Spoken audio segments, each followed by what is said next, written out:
आप सभी का हमारे जीएसपी ऑनलाइन स्टडी चैनल पर स्वागत है। और आज हमारा टॉपिक है, और हाँ, आज हम 12th क्लास का जो चैप्टर है कोऑर्डिनेट कंपाउंड। कौन सा बेटा? Coordinate compound.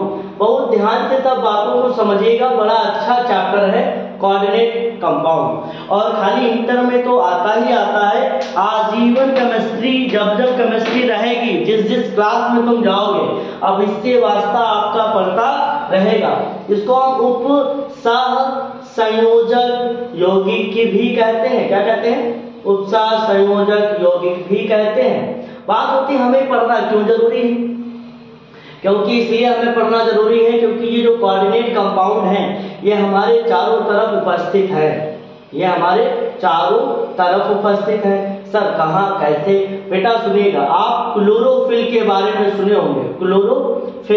क्लोरोफिल में भी क्या होता है? कोऑर्डिनेट कंपाउंड होता है। किसका? Chlorophyll is the coordinate compound of magnesium 2+ ion. Magnesium का कोऑर्डिनेट कंपाउंड है कौन? क्लोरोफिल।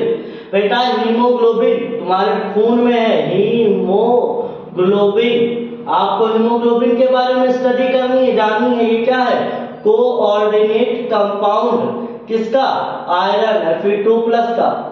आयरन का ही कॉम्प्लेक्स है कौन? हीमोग्लोबिन। उसके बाद बेटा तुमने विटामिन B12 के बारे में सुना होगा। विटामिन B12 भी क्या है? कोऑर्डिनेट कंपाउंड है। किसका? कोबाल्ट का। किसका? कोबाल्ट का। तो बेटा कोबाल्ट का कॉम्प्लेक्स आयन या कोऑर्डिनेट कंपाउंड कौन है? B12। आयरन का कौन है? हीमोग्लोबिन। मैग्नीज का क्या है? क्लोरोफिल। तुम ये जानते हो क्लोरोफिल में मैग्नीज पाया जाता है और हीमोग्लोबिन में आयरन पाया जाता है, विटामिन B12 में कोबाल्ट पाया जाता है। तो ये सब बड़े बड़े कंपाउंड्स जो होते हैं वो कोऑर्डिनेट टाइप के ही कंपाउंड होते हैं बेटा। बट अभी बात होती है कि सर ये कैसे होते हैं, कि क्या केमिस्ट्री होती है, ये सब कैसे बने होते हैं, मैं यही सब बातें आपको बताऊंगा। आप सब लोग हमारे साथ देखते रहिए हमारा ये चैनल और हमारा ये क्लास कोऑर्डिनेट कंपाउंड। जैसे आपने देखा होगा कि जो सोडियम होता है ये कौन सा है? सोडियम, पोटेशियम, कैल्शियम, मैग्नीशियम, ये सब बेटा एस ब्लॉक के हैं। किसके हैं? एस ब्लॉक एलिमेंट है। बहुत ध्यान समझना। ये जब कंपाउंड बनाते हैं तो खास करके आयनिक कंपाउंड बनाते हैं। क्या बनाते हैं? आयनिक बनाते हैं। पी ब्लॉक वाले नाइट्रोजन, कार्बन, सल्फर, क्लोरीन, ये सब हमारे पी ब्लॉक वाले हैं। ये सब कभी बनाएंगे तो कोवैलेंट। आप जानते हैं आयनिक कंपाउंड में क्या होता है? इलेक्ट्रॉन ट्रांसफर होता है, इसमें इलेक्ट्रॉन शेयर होता है। और साथ ही साथ जब डी ब्लॉक एलिमेंट कंपाउंड बनाता है, समझिएगा, जब डी ब्लॉक एलिमेंट्स जो होते हैं वो हमारे कंपाउंड्स बनाते हैं तो वो कोऑर्डिनेट बनाते हैं। कैसे कंपाउंड बनाते हैं? कोऑर्डिनेट कंपाउंड बनाते हैं। मतलब एस ब्लॉक जो होते हैं वो कौन सा बनाते हैं? आयनिक कंपाउंड बनाते हैं। जो पी ब्लॉक है वो कोवैलेंट बनाते हैं। जो डी ब्लॉक एलिमेंट है वो कोऑर्डिनेट कंपाउंड बनाते हैं। तो इस तरीके से तुमको क्या देखना है कि डी ब्लॉक एलिमेंट कौन सा? Coordinate compound. अभी कोऑर्डिनेट कंपाउंड कैसे आए, क्या हुआ, इसके बारे में मैं थोड़ा डिटेल बताता हूँ, टेक्निकल बताता हूँ। देखिएगा, एक्चुअली होता ये है बच्चों कि अगर हम दो सॉल्ट ले लें, क्या ले लें? तो दो सॉल्ट ले लें और उनको अगर आपस में मिलाएं, क्या मिलाएं? समझना, एडिशन कंपाउंड। पहली बात, सबसे पहली हेडिंग है, आप समझिएगा, एडिशन कंपाउंड। देखिएगा, एडिशन कंपाउंड का ही पार्ट है कोऑर्डिनेट कंपाउंड। एडिशन कंपाउंड देखना, एडिशन कंपाउंड में खेल क्या चलता है। जो हमारे एडिशन कंपाउंड है, एडिशन कंपाउंड मतलब दो सॉल्ट को आपस में ऐड कर दिया। दो सॉल्ट किसको? मान लो फेरस सल्फेट ले लिया। ये क्या है? Ferrous sulphate. देखना बहुत अच्छे से, फेरस सल्फेट को किसमें? अमोनियम सल्फेट, NH4 का होल ट्वाइस SO4। ये हमारा क्या है? Ammonium sulphate. अमोनियम सल्फेट को ऐड कर दिया। जब ऐड किया तो क्या बना? ये बनेगा FeSO4 इंटू NH4 का होल ट्वाइस। और बेटा इसमें क्या होता है? 6 वाटर मॉलिक्यूल भी लेते हैं। कितने? 6H2O। तो जब आपस में इनको ऐड किया तो ये क्या बना? FeSO4 और NH4 का whole twice SO4 into 6H2O। बेटा ये हमारा क्या बन गया, फेरस अमोनियम सल्फेट। इसका नाम क्या है, फेरस अमोनियम सल्फेट।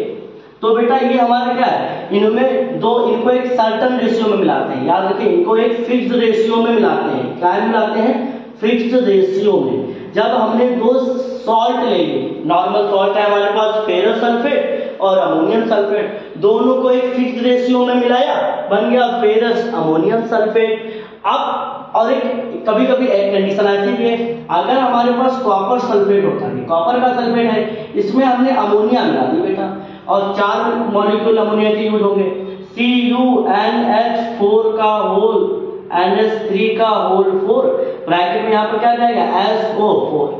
इसका नाम है टेट्रा अमोनियम, क्या है, टेट्रा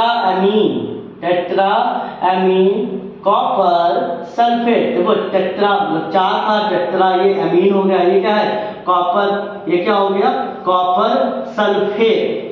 तो टेट्रा अमीन कॉपर सल्फेट। अब एक ये भी हमारा क्या है, ये भी एडिशन कंपाउंड है और ये भी हमारा क्या है, एडिशन कंपाउंड।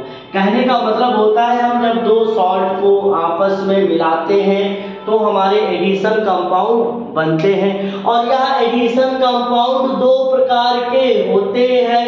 ये एडिशन कंपाउंड जो बनते हैं वो कितने प्रकार के हैं, 2 प्रकार के। एक तो ऐसे हैं अगर इनको पानी में डाल दिया जाए, किसमें घोल दिया जाए, पानी में घोल दिया जाए, तो ये सब अपने अपने सिंपल आयन में टूट जाएगा। कहाँ टूटेगा, सिंपल आयन में टूट जाएगा। बात समझिएगा, हमारे पास क्या है, फेरस अमोनियम सल्फेट है।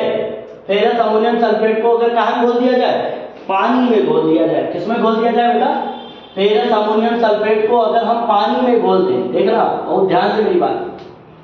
आगे कहानी क्या थी कि ferrous ammonium sulphate FeSO4 into NH4 का whole twice SO4 into 6H2O।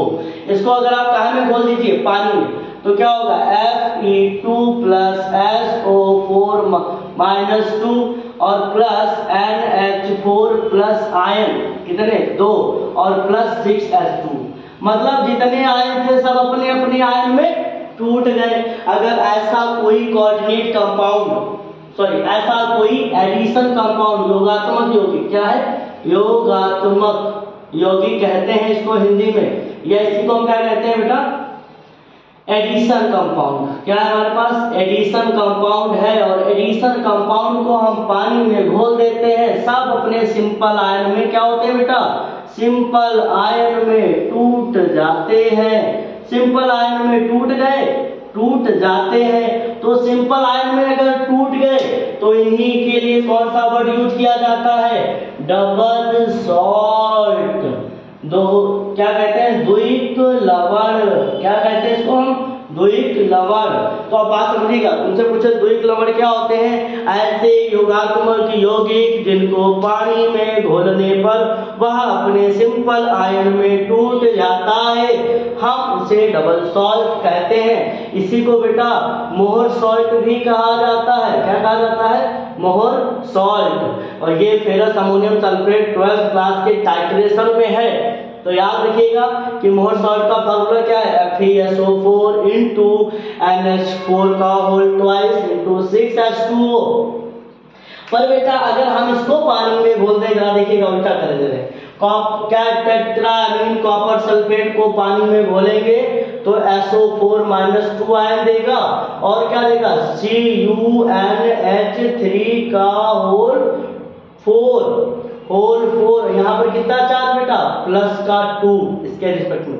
ठीक है, यहाँ पर ये तगड़ा आयन मिल गया। कौन सा आयन है, कॉम्प्लेक्स आयन। कौन सा आयन है बेटा, कॉम्प्लेक्स। और ये कौन सा है, सिंपल आयन।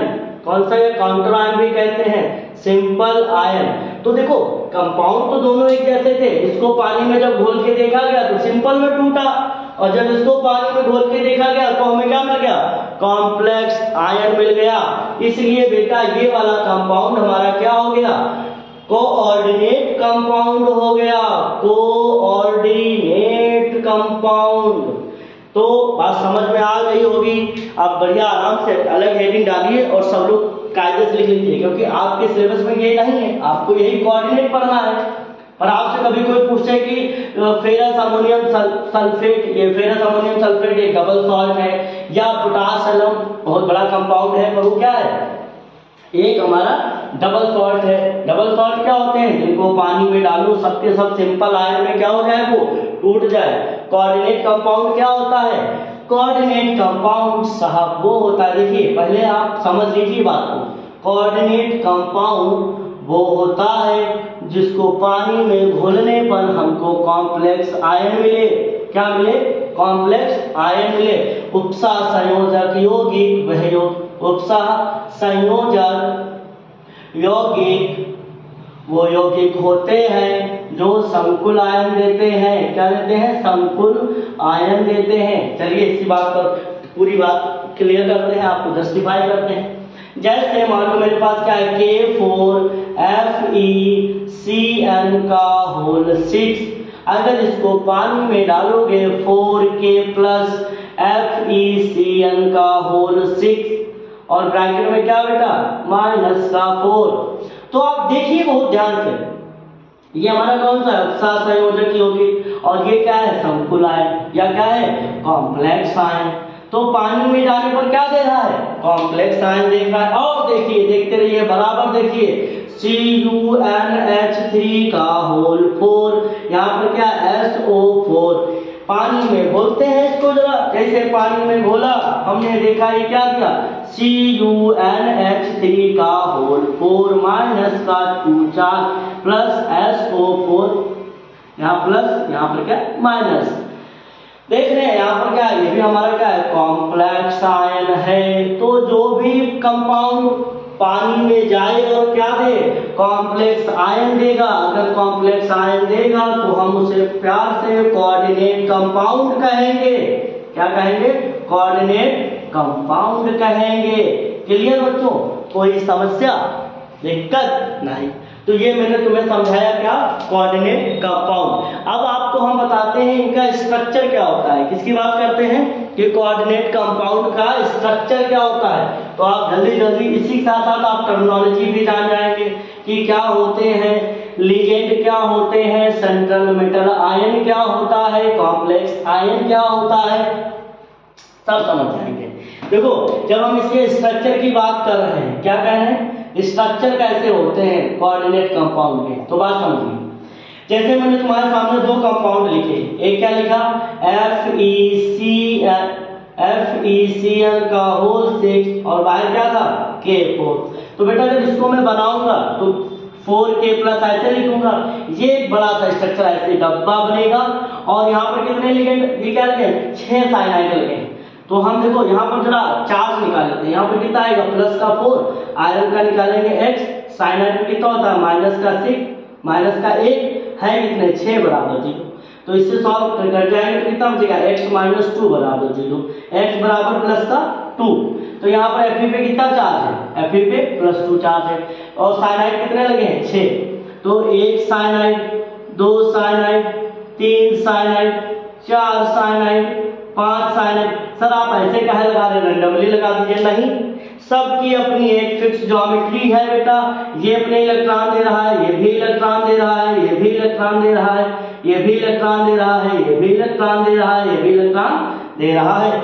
देखो 6 के 6 साइनाइड क्या कर रहे हैं, इलेक्ट्रॉन दे रहे हैं। क्या कर रहे हैं बेटा, 6 के 6 साइनाइड क्या कर रहे हैं, इलेक्ट्रॉन दे रहे हैं। यहाँ से ये, यहाँ से ये, यहाँ से ये, यहाँ से।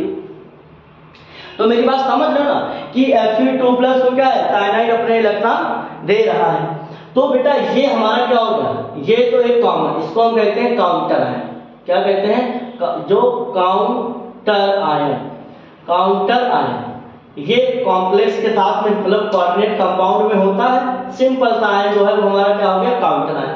इसको हम कहते हैं कॉम्प्लेक्स स्फीयर। क्या कहते हैं, कॉम्प्लेक्स स्फीयर, मतलब बड़ा सा जो पार्ट है वो क्या हो गया, कॉम्प्लेक्स स्फीयर हो गया। स्फीयर का मतलब पूरा एकदम ऐसे एटम जो इलेक्ट्रॉन दे रहे हैं, ऐसा एटम जो इलेक्ट्रॉन ले रहा है। इलेक्ट्रॉन देने वाले एटम को बेटा लिगेंड कहा जाता है। क्या कहा जाता है? लिगेंड। इसको क्या कहा जाता है? लिगेंड, याद रखिएगा। और ये कौन है? ये इलेक्ट्रॉन डोनर एटम है। कैसे है? Donor atom. क्या है? Electron donor atom. Electron donor atom क्या है? Electron donor atom.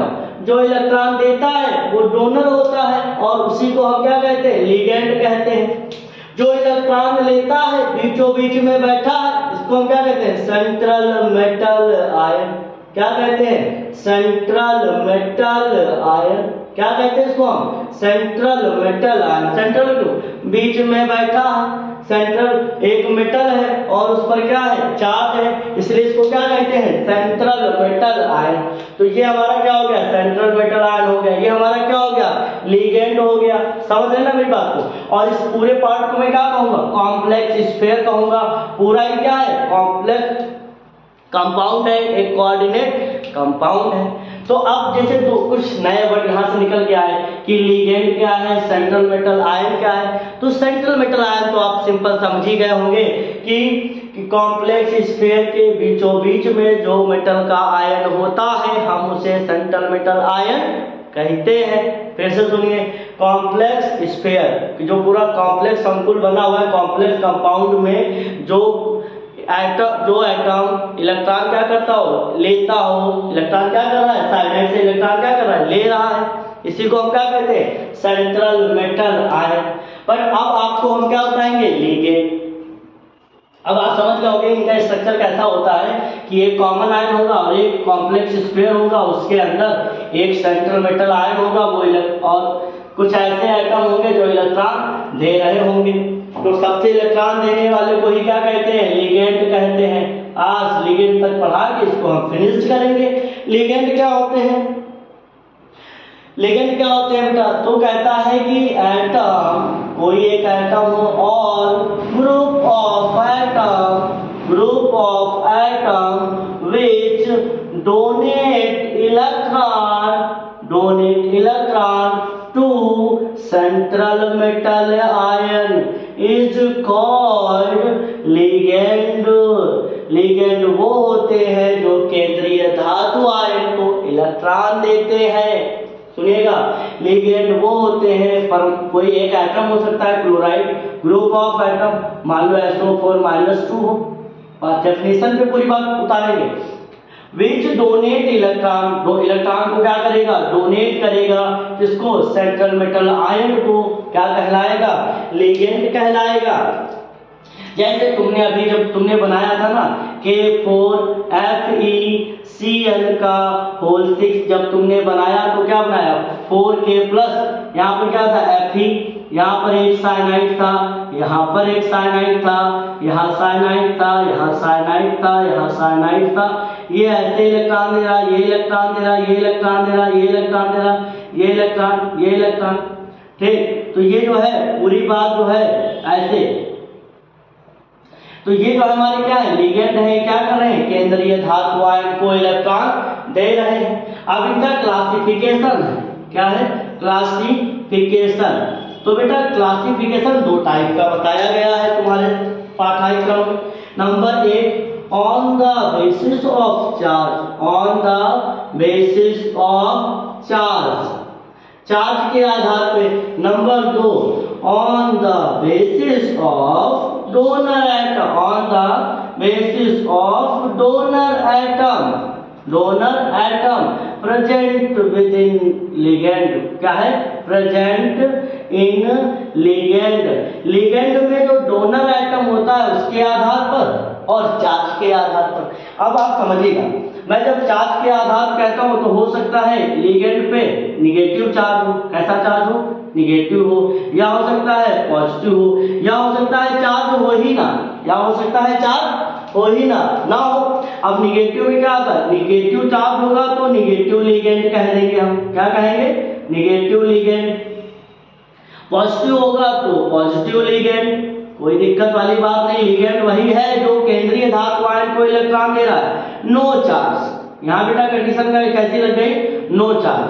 अब निगेटिव चार्ज जब होता है निगेटिव लिगेंड में कौन, क्लोराइड, फ्लोराइड और ब्रोमाइड, साइनाइड, सब क्या है, ये सबके सब लगे हो केंद्रीय धातु आयन को इलेक्ट्रॉन देते हैं, साथ ही साथ इन पर माइनस चार्ज भी होता है।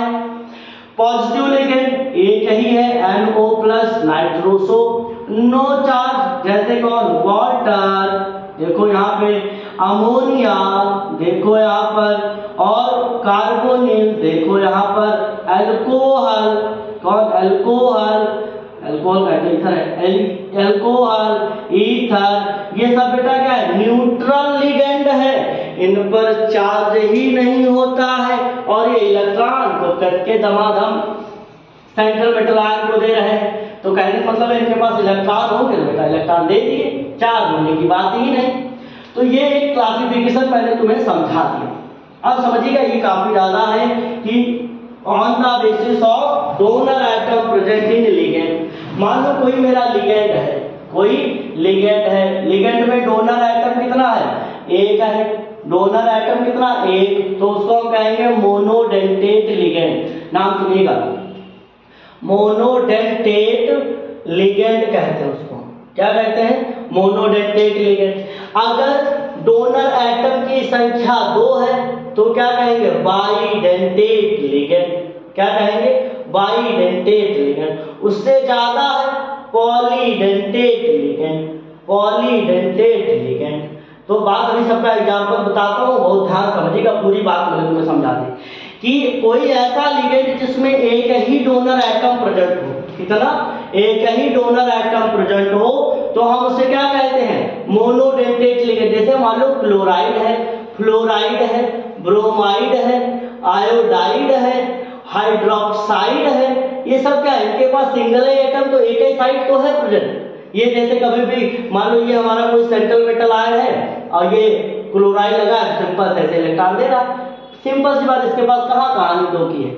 ये हो गए एम्बीडेंटेट की बात समझिएगा। जब हम बाइडेंटेट की बात करते हैं, बाइडेंटेट की जब बात करते हैं तो ऐसा लिगेंड जिसके पास 2 साइड हो, कितनी, 2 साइड, जैसे ऑक्जेलेट, ऑक्जेलिक एसिड होता है बेटा ये वाला, इसको ऑक्जेलेट आयन कहते हैं, ऑक्जेलेट, ऑक्जेलेट आयन, कौन सा आयन बेटा, ऑक्जेलेट आयन। तो कोई भी सेंट्रल मेटल आयन होगा तो उस पे ये भी तो देगा, देखो लिगेंड एक ही है पर कितने ऑक्सीजन है, 2, तो 2 ऑक्सीजन हो गए, 2 एटम हो गए, तो ये क्या हो गया, बाइडेंटेट हो गया। एक ऐसे होता है एथिलीन डाइअमीन, कौन सा होता है, एथिलीन डाइअमीन। अब एथिलीन डाइअमीन में देखिएगा CH2 सिंगल बॉन्ड CH2, यहाँ पर क्या है NH2 चार्ज, यहाँ क्या है NH2 चार्ज, तो यहाँ पर से क्या है, यहाँ कोई मान लो मेटल चार्ज है, क्या है, सेंट्रल मेटल आयन है। अब उससे क्या है, ये इलेक्ट्रॉन ये भी दे सकता है और ये भी दे सकता है। तो देख रहे हो ना, ये हमारा क्या है, सेंट्रल मेटल आयन, क्या है, सेंट्रल मेटल आयन। ये क्या है, हमारा एक लिगेंड है, और लिगेंड के अंदर कितनी साइड है इलेक्ट्रॉन डोनेशन की, एक ये है और एक ये, देखो ये भी NH2, यहाँ पर इलेक्ट्रॉन ये भी दे रहा है, ये भी दे रहा है, तो ये क्या हो गया, बाइडेंटेट हो गया। क्या हो गया, बाइडेंटेट की बात हो गई। अब पॉलीडेंटेट देख लीजिए, पॉलीडेंटेट तो भाई बहुत जरूरी है। पॉलीडेंटेट मतलब उसमें क्या होंगे, more than 3 donation item, donator item present in molecule, molecule के अंदर 2 से ज्यादा डोनेटर आइटम होंगे, मतलब डोनेशन साइट्स होंगी, ऐसा कुछ कहा जाएगा पॉलीडेंटेट में। एग्जांपल है EDTA, क्या है, EDTA, इसको बहुत ध्यान से मेरे साथ बनाना सीख लीजिए। एथिलीन डाइअमीन टेट्रा एसीटेट, पूरा नाम क्या है, एथिलीन डाइअमीन टेट्रा एसीटेट। तो एथिलीन कैसे लिखेंगे आप, एथिलीन लिखेंगे CH2 सिंगल बॉन्ड CH2, डाइअमीन ये क्या रहेगा NH2, ये क्या रहेगा NH2। अब देखो हमें टेट्रा एसीटेट लिखना है, हम जानते हैं एसीटेट क्या होता है, CH3COO माइनस, तो यहाँ से क्या होगा CH2 करके सब जोड़ दीजिए, कितने जोड़ने हैं, 4, तो यहाँ से दोनों हाइड्रोजन हटाओ, CH2COO माइनस, यहाँ पर CH2COO माइनस, यहाँ से भी आप दोनों हटा दो, यहाँ पर क्या रहेगा, देखिएगा टेट्रा एसीटेट को बहुत ध्यान से देखिएगा, सी, यहाँ से जोड़ेंगे CH3 COO-, यहाँ से जोड़ेंगे CH2 COO-, तो ये हमारा क्या हो गया ADTA। ये एक एसीटेट है, इसको एसीटेट बोलते हैं। 1 2 3 4 लगे हैं, इसको हम क्या बोलते हैं एमीन बोलते हैं, डायमीन हो गया। ये क्या हो गया एथिलीन हो गया। तो बेटा आज के लिए इतना ही। मैंने लिगेंड, अच्छा लिगेंड के बारे में मैंने तुम्हें बता दिया। एक बहुत ज्यादा पूछा जाता है एम्पीडेंटेट लिगेंड, क्या है एक, इसको सुन लो बेटा। ये अलग टाइप का लिगेंड है, मतलब जैसे साइनाइड जो है वो सेंट्रल मेटल आयन से जुड़ा है, तो पहले नाइट्रोजन की तरीके जुड़ सकता है और ये ऐसे भी जुड़ सकता है। सेंट्रल मेटल आयन को इलेक्ट्रॉन दे रहा है, उसके बाद कार्बन दे रहा है। तो जब दोनों दो साइड्स हो इस तरीके से, तो हम इसको क्या कहते हैं एम्बीडेंटेट कहते हैं। तो आज मैंने लिगेंड के बारे में बताया, सेंट्रल मेटल आयन के बारे में बताया, कोऑर्डिनेट कंपाउंड के बारे में बताया, डबल सॉल्ट बताया, और हमारे चारों तरफ कौन कौन से कोऑर्डिनेट कंपाउंड प्रेजेंट हैं ये बताया। अब आगे जो वीडियो आएगा इसी से रिलेटेड कोशिश करेंगे कि आईपीएससी पहले सिखा दे तुम्हें, फिर आगे हम चैप्टर के डीप में चलेंगे। जय हिंद दोस्तों। और बच्चों आपसे यही गुजारिश है कि आप मेरा चैनल शेयर करें, लोगों को ज़्यादा से ज़्यादा लोगों को शेयर करें, सब्सक्राइबर बढ़ाएं और बताएं कि हमारे सर बड़ा अच्छा पढ़ाते हैं और सपोर्ट करें। जय हिंद।